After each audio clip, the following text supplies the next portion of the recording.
Ben, what's your thoughts about everything that's going on with this Labour government right now?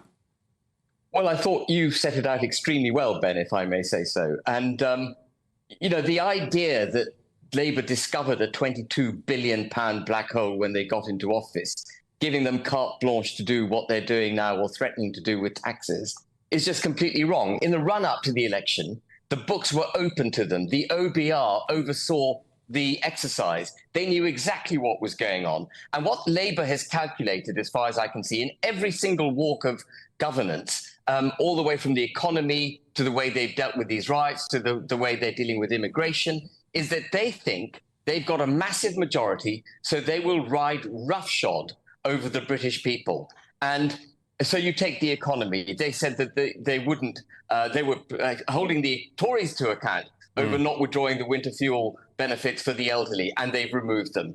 They said they wouldn't raise taxes. They're raising them. This £22 billion black hole is a black hole of their own creation, because they've given inflation-busting rises to junior doctors, 22% over 2 years, 14% to ASLEF over 3 years. ASLEF now emboldened, demanding more money. They've thrown open the doors to illegal migration by accelerating the asylum applications of 90,000 people, for which you can read almost guaranteed settlement in the United Kingdom. And they don't really care what you and I think, because they reckon they've got a 170-seat majority and they'll ride roughshod over the British people. But I think they're in for a shock, because the British people aren't stupid. And as the way you set it out, we can see precisely what they're up to, and they will be held to account. And ultimately, you can't silence the people.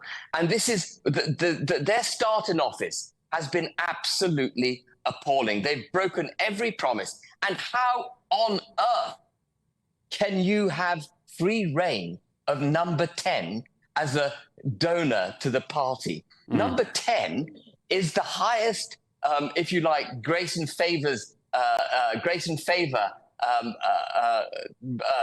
what's a home that's granted by the government to the Prime Minister. It doesn't belong to Keir Starmer. It's the taxpayers belonging that home. There should be no Labour donors holding parties in number 10. It's completely wrong.